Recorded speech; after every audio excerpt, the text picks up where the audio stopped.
Boise's Mix 106. Mix movie reviews with our very own Mix 106 movie critic. He gets to see all the movies, so you don't have to waste your money on a bad one. And we've got two for you to choose from this week. We have a movie called The Forest and Leonardo DiCaprio starring in a movie that's already getting a lot of Oscar talk, a lot of buzz, The Revenant. You don't even need to know the definition of Revenant to enjoy the movie. Isn't that the best part? Actually, no. I want to know the definition of Revenant. Well, the definition is somebody who has essentially come back from the dead. Oh, okay. See, now, because since that movie had started showing previews, I've never taken the time because it's way too long to go to your phone and go, wow, what does Revenant mean? But I have wanted to know what it means. So thank you very much. I learned something new today. Well, there you go. And the other thing you're going to learn is that Leonardo DiCaprio is on his way to an Oscar nomination and maybe a win in one of his best performances ever. And the amazing part about it is there's not a lot of dialogue in this movie. It's set in the 1820s.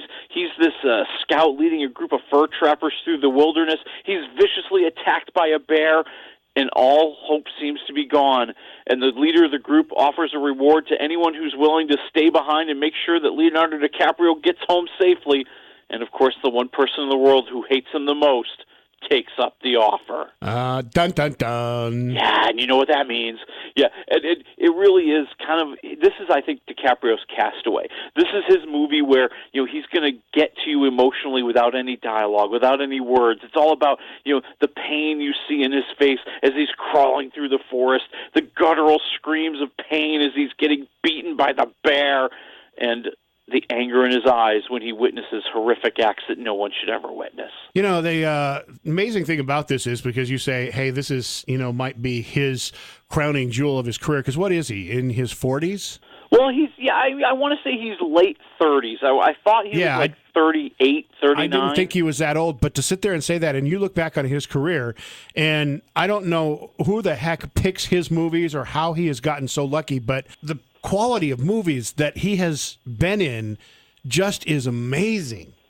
Yeah, well, he's done a good job picking. He's gotten a reputation for being a good actor, and so the two things go together. I mean, he doesn't have to do stupid movies like The Forest. I mean, he gets offered The Revenant. He gets offered the Martin Scorsese movies. So he's been able to build a career on really great material, and I think that's been his saving grace. I think that's saving grace for any actor or actress. He may right now, be the biggest movie star / actor out there. Well, as far as name, yes, but to be honest with you, the biggest ticket seller, the one who's the most bankable, is still Tom Cruise. Really? Because he does so well internationally. And that's the guy that I thought I would say he replaced, because I would have said Tom Cruise 5-10 years ago. It's like, there's a guy, same thing. It's like every movie you see him in, it's a fantastic movie. And now you can almost say that about Leonardo DiCaprio. Oh, yeah, I mean, but I think, I put Tom Cruise a little bit higher because every movie he has is a massive success. Maybe not always a massive success in America, but it is a massive success worldwide. Right. Yeah, so I'm going to say 3.5 for The Revenant. I think you're going to enjoy it. I think you're going to be kind of moved. Just keep in mind, it can get violent. That bear's tough. So beyond that, do you think, you said Leonardo DiCaprio, Oscar possibility, movie? How about that? Movie, I think, is going to be nominated for Best Picture. I think Alejandro Inarritu is going to get nominated for Best Director, and we'll see who wins. All right. And for those people who don't want to see that movie, this weekend we have another movie I don't know a whole lot about. Well, we also have The Forest, which is a stupid ending with a boring movie attached. So you've got Natalie Dormer playing this identical twin who, I don't know, feels a disturbance in the force or something and feels her twin is in danger. And it turns out the twin is over in Japan as she went into this forest where people go to commit suicide. And all the authorities think that she's dead, but not her sister, Natalie Dormer. So she hops on a plane. She goes into that forest. She breaks all the rules about all the things you're not supposed to do. And we have to wonder, will she be able to escape the forest?